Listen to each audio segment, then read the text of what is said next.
यही तेजस्वी यादव जिन्होंने ये बयान दिया था जीतने से पहले कि मेरी सरकार आने दो, यहाँ के युवाओं को रोजगार दूंगा, मैं 10 लाख 20 लाख रोजगार दूंगा। जब सरकार बन गई कोई मतलब नहीं, लेकिन ये सवाल किसी ने नहीं किया, कोई नागरिक कोई नहीं उठा सरकार के विरुद्ध। कौन उठा? मनीष कश्यप, और उसका हर्जाना क्या हुआ? अंदर डाल दिया गया। बाला साहब ठाकरे आज हमारे बीच नहीं है, उनकी एक कही बात है, बहुत अच्छी बात है। उनका एक बयान है जो आपको याद होगा, उन्होंने कहा था कि जब आपको सरकार बनाना होता है, सत्ता बनाना होता है, तो आप जातिवाद की तुष्टीकरण राजनीति करने के लिए बिहार जाते हो, 5 साल में अपने जात वाले को वोट देते हो, हमारे आदमी को वोट नहीं देते हो। लेकिन जब आपको नौकरी चाहिए होती है तो हमारे राज्य में आते हो, हमारे लोगों का हक मारते हो, अपनी सरकार से क्यों नहीं मांगते हो? अच्छा, अभी यही दिक्कत है। सबसे पहले जब कोई आत्मसमर्पण करने आता है, जब कोई समर्पण करने आता है, तो उनके साथ उनको कभी हथकड़ी नहीं लगती है। पहला उनको हथकड़ी लगाया गया। दूसरा, उनका चेहरा नहीं ढका जाता है, चेहरा ढका गया। किसके साथ ऐसा सुलूक किया जाता है? या तो जिसने बलात्कार किया हो, या तो जिसने आतंकवादी घटनाएं की हो, वो आतंकवाद हो, देशद्रोही बयान दिए हो, या देशद्रोही घटनाओं में उसका नाम हो। मनीष कश्यप ने इन सभी कामों में से ऐसा कौन सा काम किया? मुझे जवाब दीजिए। वो कह रहे थे कि उन्होंने जो वीडियो चलाई वो गलत थी, इससे 2 राज्यों में टकराव हो सकता था। 2 राज्यों में टकराव हो सकता था। तमिलनाडु के वही नेता का बयान ऐसा क्यों आया कि यहाँ पे हिंदी भाषी लोगों की चलती नहीं है? और वो कोई पुरानी वीडियो नहीं थी, नई वीडियो थी, जिसको साबित कर चुके हैं। ये आप बोल रहे हैं ना, वीडियो की बात कर रहे हैं। हमारे राज्य के एसपी को, पुलिस प्रशासन को, सरकार को, ना जाने हिंदुओं को, कितने लोगों को 2 भाइयों ने गाली दी है, और वो वीडियो अब तक नहीं पहुंचेगी, शायद यूट्यूब पे भी ना मिले। जब वीडियो ट्वीट की गई थी 2 भाइयों के द्वारा कि हम क्या स्थिति करेंगे बिहार की, उस पर कोई कार्यवाही नहीं हुई। जब हमारे राज्य के एक पत्रकार हमारे बिहार की सच्चाई को, सरकार की सच्चाई को सामने लाते हैं, नदी नाले को दिखाते हैं, सड़कों को दिखाते हैं, तो इनसे लोकतंत्र की हनन हो जा रही है। मैं बिहार की बेटी हूँ, मुझे कहते हुए गर्व होता था। तब गर्व होता था जब जनरल नॉलेज में हमसे ये सवाल किया जाता था कि ऐसा कौन सा देश है जिसने शून्य दिया, ऐसा कौन सा राज्य है जिसने आर्यभट्ट दिया, ऐसा कौन सा राज्य है जिसने पूरे विश्व को राजनीति करना सिखाया। गर्व होता था बोल के, वो बिहार है और हम उस बिहार की बेटी हैं। और आज मुझे उतना ही शर्मिंदा महसूस होता है जब आज के जनरल नॉलेज में हमसे ये सवाल किया जाता है, भारत का ऐसा कौन सा राज्य है जहाँ की मुख्यमंत्री एक अनपढ़ गंवार थी। हमारा सर शर्मिंदा से झुक जाता है ये बोलते हुए कि हाँ, वो राज्य मेरा राज्य बिहार है, और आज भी उनके सुपुत्र जो कि खुद 8वीं या 9वीं फेल है, वो वहाँ के मुख्यमंत्री है। मुख्यमंत्री के पद की या सरकारी किसी भी पद की मैं सम्मान करती हूँ, लेकिन किसी व्यक्ति विशेष का सम्मान करना मेरे हाथ में नहीं है। वो तो 25 में सीएम बनने का सपना देख रहे हैं, लग रहा है उनका सपना पूरा होगा। सर, मैं ये तो नहीं बोलूंगी, मैं बिहार की सभी जनता की आवाज हूँ, लेकिन बिहार की सभी जनता को, सभी बहनों को, सभी माताओं को और सभी लोगों को हाथ जोड़ के आग्रह करूंगी कि अब मत करिए। महाराष्ट्र में भी पिटाए हैं बिहारी, गुजरात में भी पिटाए हैं बिहारी, तमिलनाडु में भी पिटाए हैं बिहारी, और हर वक्त बात को झूठा साबित सिर्फ इसलिए किया गया ताकि सरकार सत्ते में रहे।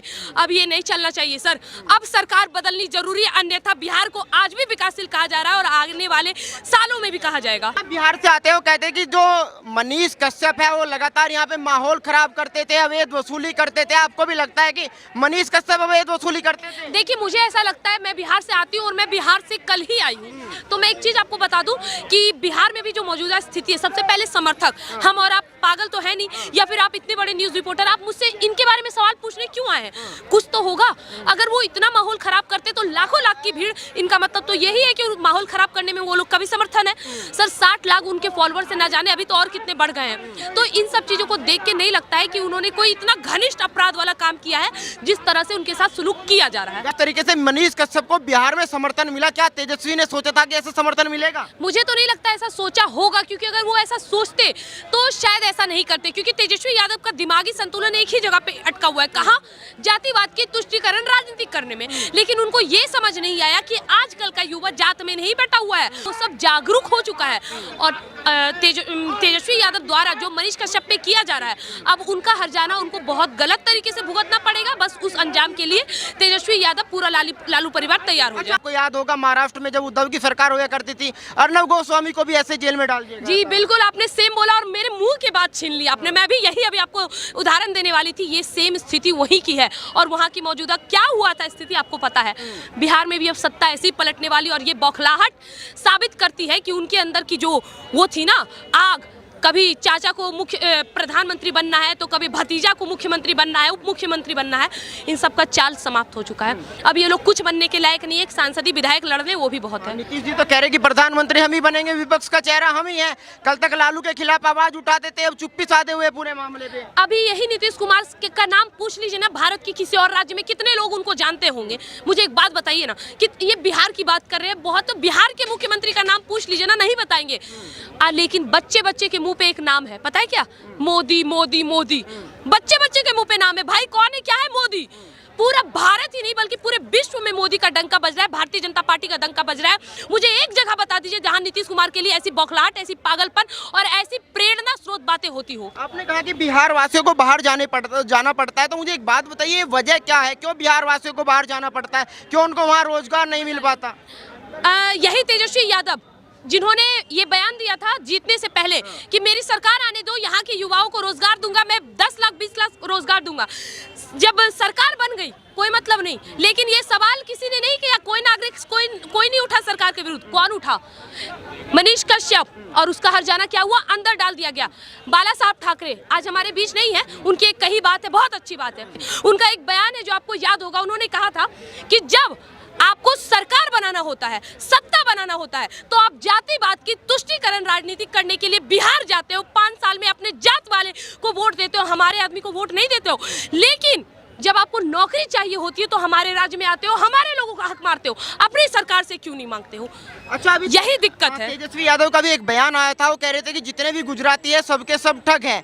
तो आपको नहीं लगता तेजस्वी यादव पर भी एफआईआर होनी चाहिए थी? जो बिहार के डीजीपी हैं उनको एफआईआर करनी चाहिए? आपने खुद जवाब दे दिया, होनी चाहिए थी नहीं, होनी चाहिए। और मैं तो ये बोलती हूँ, जो लोकतंत्र का हनन करे, जो लोकतंत्र की असली परिभाषा समझता हो, संविधान और हमारे लोकतांत्रिक व्यवस्था की परिभाषा समझता हो, उन सब पे एफआईआर होना चाहिए। जो हमारे 33 कोटि देवी देवताओं के खिलाफ बोले, सभी लोगों के खिलाफ प्रदर्शन होने चाहिए और इन सब लोगों को जेल में उठा के डालने चाहिए जो हमारे देश, हमारे धर्म, हर चीज के विरुद्ध हो। मनीष कश्यप को सपोर्ट करने के पीछे वजह क्या है? अगर आप व्यक्तिगत रूप से पूछे तो यहाँ बहुत सारे न्यूज रिपोर्टर, आपको पता होगा मैं दिल्ली में बोलती हूँ, लेकिन यहाँ पे मेरे साथ बोलने के बाद क्या घटनाएं होती है उससे किसी को मतलब नहीं होता।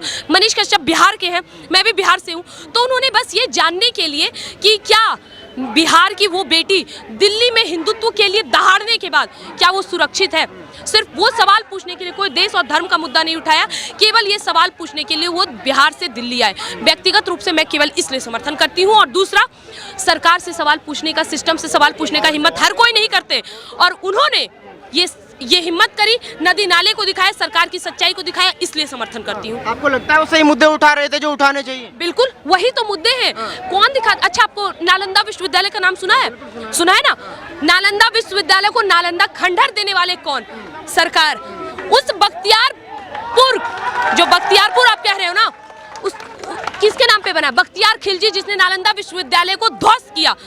क्यों सर, क्यों इन सब मुद्दों पे कोई बात नहीं करता, लेकिन मनीष कश्यप ने किया है। मैं इसलिए उनका समर्थन करती हूँ। बहुत बहुत धन्यवाद आपका।